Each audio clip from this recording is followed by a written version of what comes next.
नारायण ने मुझे ये तो नहीं बताया कि उनका उपाय क्या है, परंतु आश्वस्त अवश्य किया है कि उनके इस उपाय से केवल देवताओं की ही नहीं परंतु समस्त संसार की सहायता होगी, अखिल विश्व का कल्याण होगा, क्योंकि उनके इस उपाय के कारण ही श्री सृष्टि में लौट पाएंगी। अर्थात आपके कहने का अर्थ यह है कि माता लक्ष्मी और प्रभु विष्णु का विरह समाप्त होने वाला है। दोनों फिर से एक होने वाले हैं। ये तो बहुत ही शुभ समाचार है दीदी माँ। हमें शीघ्र ही विष्णु लोक की ओर प्रस्थान करना चाहिए। शीघ्रता में किया हुआ कार्य हानिकारक भी हो सकता है गरुड़। पहले से ही असुर हमें चारों ओर खोज रहे हैं और अब तो दीति माँ और राहु को भी पता चल गया है कि माँ की तपस्या पूरी हो गई है। रही बात प्रभु विष्णु की ओर प्रस्थान करने की, तो प्रभु विष्णु ने स्वयं हमें अपने लोक में आने का आदेश दिया है। और यदि असुरों ने हमें ढूंढ लिया और हमारे ऊपर आक्रमण कर दिया तो? हम चाहे भी तो उनका सामना नहीं कर सकते। यदि हम उनको मार भी दें तो वो तो राक्षस हैं। संजीवनी विद्या से वो फिर से जीवित हो जाएंगे और फिर हमारा क्या होगा? वही जो नारायण चाहेंगे। और वैसे भी जब वो हमारे साथ है तो हमें किस बात की चिंता? सही कह रहा है गरुड़। तुम सब एक काम करो, तुम सब इसी क्षण नारायण के पास जाओ और गरुड़ को भी अपने साथ लेकर जाओ। पूरी असुर सेना का सामना किया है इसने, कुछ तो विशेष है इसमें। हो सकता है कि इसका साथ तुम सब में फिर से साहस का संचार कर दे। जो आज्ञा मां।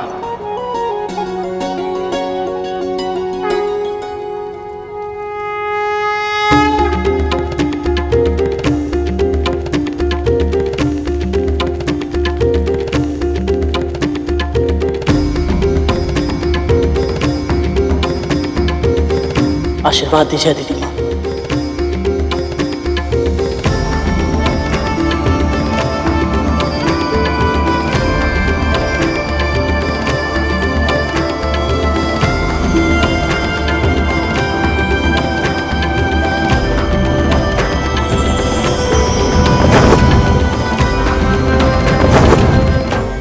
गति तुम्हारी शक्ति है, हृदय में साहस है, आत्मा अच्छाई की प्रतीक है और तुम्हारे पंखों में है आशा, समस्त संसार की आशा।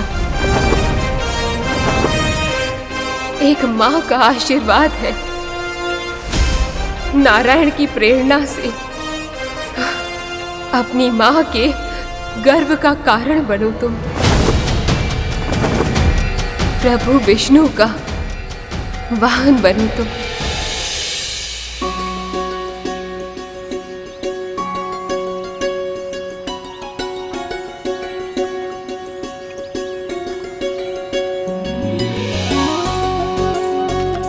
दीदी के सामने तो बोल नहीं पाई, पर सत्य तो ये है कि आज पहली बार गरुड़ कद्रू दीदी की दास्तां से मुक्त होकर प्रभु विष्णु के कार्य के लिए गया है।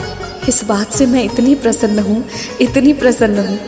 ऐसा लग रहा है जैसे उसके नहीं मेरे ही पैरों की बेड़ियाँ खुल गई हों।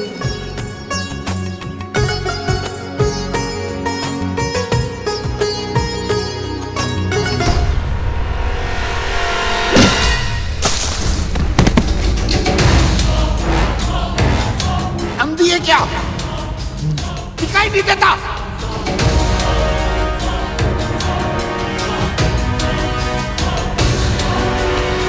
कैसा घाव है वो? क्या रोग है? ये गंध इन्हीं घाव की लग रही है। कौन है ये लाचार व्यक्ति? कामदेव का अवतार उन्होंने, जो मेरे ऊपर से दृष्टि नहीं हटती तेरी।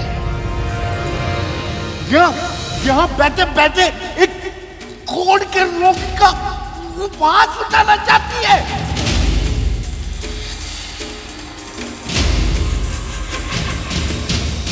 क्षमा कीजिएगा बाबा।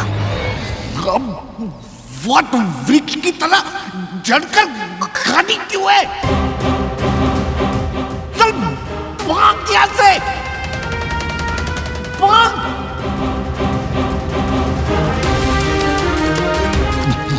क्षमा कीजिए।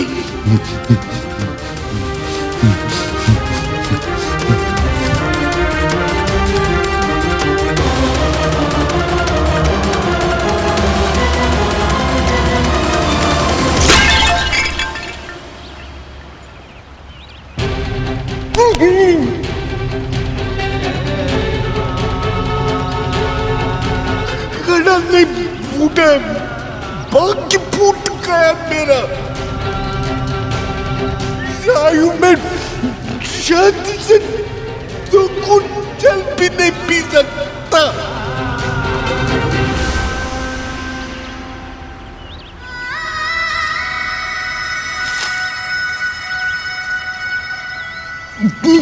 नारियां तो निकट क्यों आ रही है? खाना जाए यहाँ से। क्या दयालु बनने का स्वांग मत कर।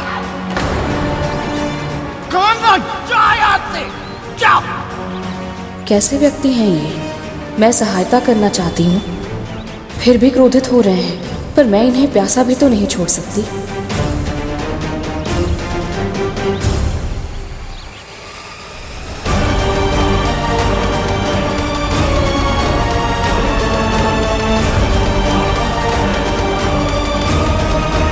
अभी मन नहीं भरा तेरा और चिढ़ा रही है। देख नहीं रही मेरे हाथ कांप रहे, ये भी गिर जाएगा। जल पिलाना है तो अपने हाथ से पिला, वरना जाया।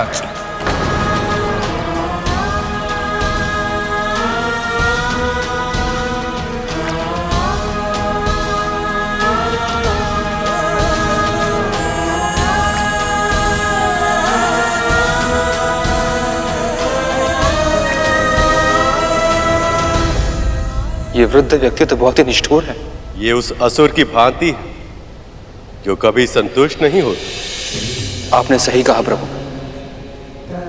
किंतु विंता मां का हृदय तो करुणा का सागर है। किसी के भी कष्ट का आभास पाता है तो क्षण भर में पिघल जाता है। पर आज उनकी करुणा नहीं, सेवा की परीक्षा होगी।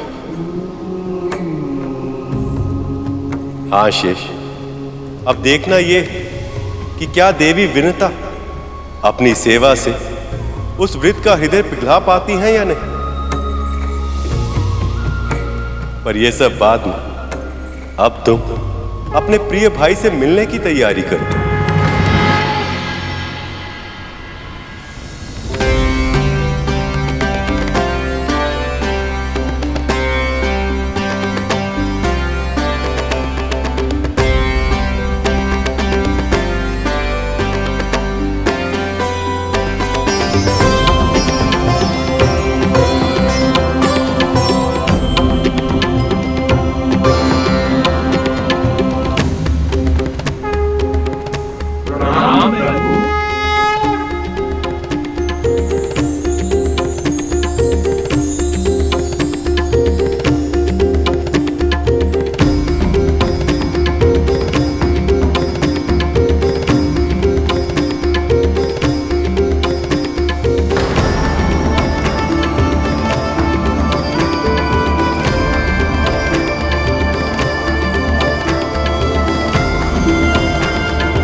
प्रभु विष्णु ने स्वयं मां को दर्शन देकर हम देवताओं को यहां बुलाया था, पर अब इस गरुड़ के सामने तो ये हमारी ओर दृष्टि उठाकर देख तक नहीं रहे।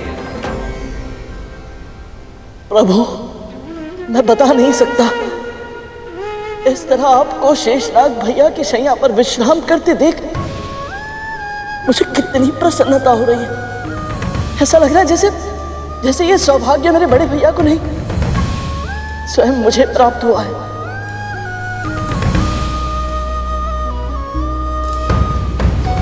मुझे स्मरण है पिछली बार जब मैं वैकुंठ आया था तो यहाँ की आभा फीकी थी, वातावरण निस्तेज। परंतु अब आप समाधि से बाहर आ गए प्रभु, और यहाँ की आभा तनिक लौट आई। अब बस शीघ्र ही माता लक्ष्मी भी यहाँ वापस आए और आपके साथ विराजमान हो। माँ के वर्णन के अनुसार वैकुंठ की जो छवि मेरी मन की आंखों ने बचपन से देखी थी वो पूरी हो जाए।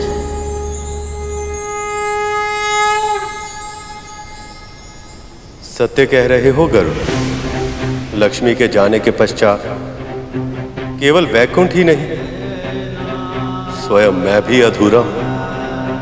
मैं तो केवल ये कल्पना कर सकता हूं, कितने लंबे विरह के बाद मेरी प्रिय, मेरी लक्ष्मी कितनी पीड़ा सहती होगी।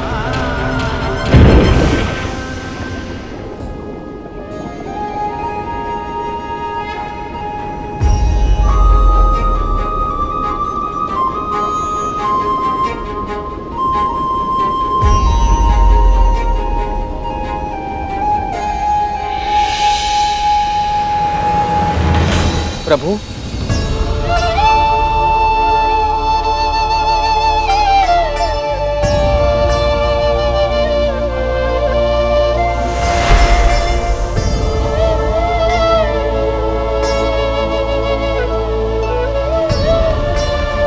प्रणाम गुरुदेव। यशस्वी भव, कीर्तिमान भव।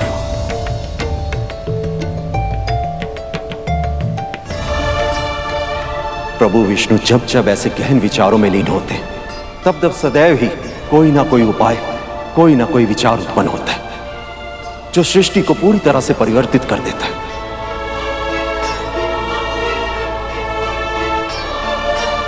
प्रभु, आपने मुझे स्मरण किया। मैं जानता हूं कि असुर संजीवनी विद्या के कारण मृत्यु को परास्त कर स्वर्ग के सुखों को भोग रहे हैं, और आप सब यहां उस योजना की प्रतीक्षा कर रहे हैं जिससे असुरों का सामना करने में आपको सहायता मिले।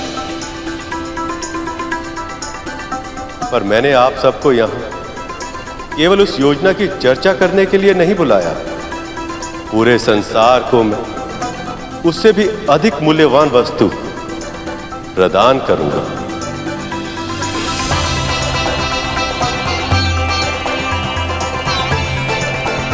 महर्षि दुर्वासा के श्राप के बाद देवी लक्ष्मी के साथ साथ कामधेनु, ऐरावत, उच्च श्रवा, रंभा और अनेक अन्य रत्न भी स्वेच्छा से समुद्र के भीतर समा गए थे, और अब उन्हें वापस लाने के लिए, संसार के कल्याण के लिए आप सबको मिलकर क्षीर सागर का मंथन करना होगा।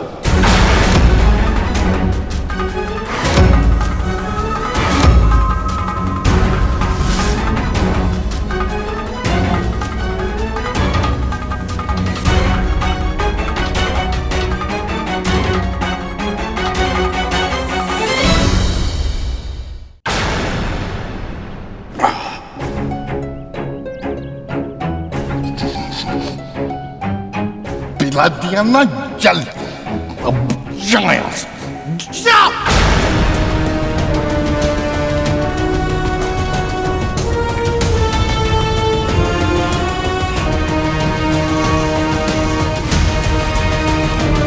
कीड़े पड़े तुझे, पशु नोच नोच के खाए तुझे। कितने कृतघ्न व्यक्ति हैं ये। मैंने इन्हें जल पिलाया और ये आशीर्वाद देने के स्थान पर ऐसा भयानक श्राप दे रहे हैं। कब तू पकेगा और कब तू मेरी झोली में गिरेगा ताकि मैं तुझे उठाऊं और खाऊं। भूख के मारे मेरे प्राण जा रहे हैं। तो रहे तू, परोपकार का भाव ही नहीं है। वृद्ध पर तुझे दया नहीं आ रही। हे प्रभु, बहुत बड़ी भूल हो गई मुझसे। मैंने इन्हें कृतघ्न कह दिया, जबकि ये तो इस आम के फल से बात कर रहे थे।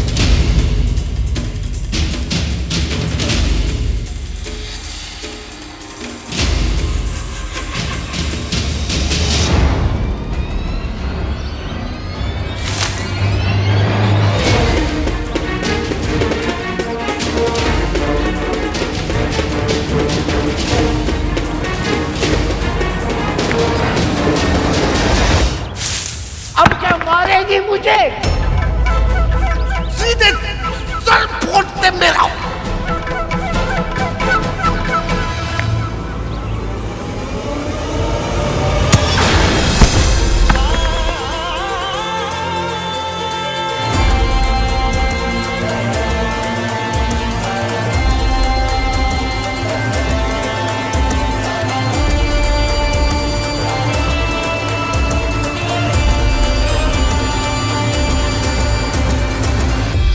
आप इतने भूखे थे बाबा?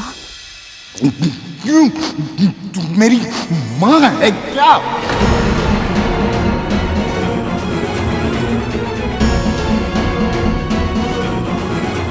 भूख से मेरे प्राण आज निकले या कल? तुझे क्या? ऐसा क्यों कह रहे हैं आप? सच सुनने में कष्ट हो रहा है, कड़वा है पर सच है। मैं कैसे जी रहा हूं जब तेरे प्रभु को इसकी चिंता नहीं, तो तुझे क्या है? ऐसा नहीं है बाबा, मेरे प्रभु विष्णु किसी के कष्ट से अनभिज्ञ नहीं है। प्रभु, तेरे प्रभु मुझे सिखा रही है। सूर्य को उगते और अस्त होते मैंने तुझसे कहीं अधिक देखा है, समझी? यदि तेरे विष्णु में दया होती तो इस तरह इतने भयानक रोग के साथ मैं अकेला मृत्यु की प्रतीक्षा नहीं कर रहा होता, समझी?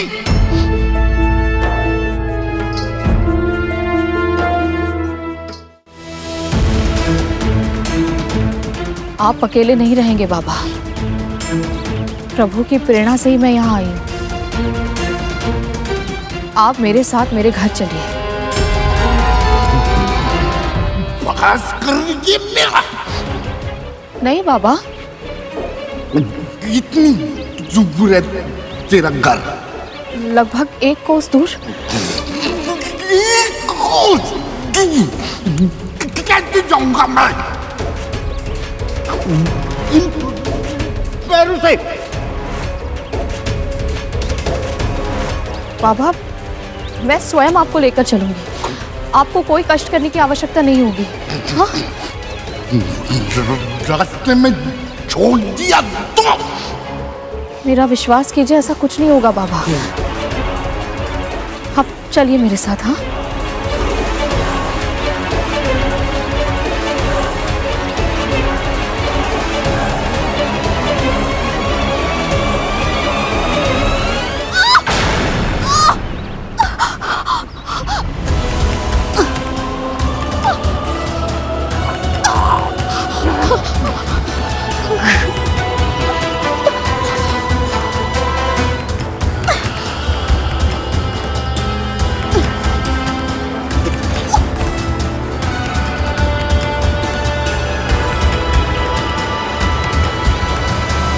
इतने विशाल क्षीर सागर का मंथन होगा कैसे प्रभु? ऐसी मथनी जो संपूर्ण क्षीर सागर को मत दे, और ऐसी रस्सी जो मथनी को बांध ले, ऐसी दोनों वस्तुओं का प्रबंध कहां से होगा प्रभु? और यदि हम सब ये प्रबंध कर भी लें तो मथनी का संचालन करने के लिए बहुत अधिक बल की आवश्यकता होगी। आप सत्य कह रहे हैं देवराज, और इसी कारण ये कार्य आप देवता अकेले नहीं कर सकते। इसके लिए आपको असुरों की सहायता लेनी होगी। समुद्र मंथन को संभव बनाने के लिए असुर सम्राट बलि से संधि करनी होगी।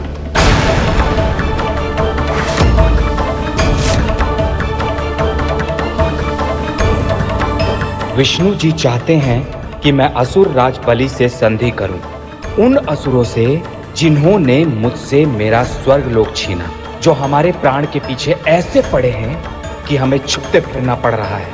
ये संधि नहीं होगी, कभी नहीं।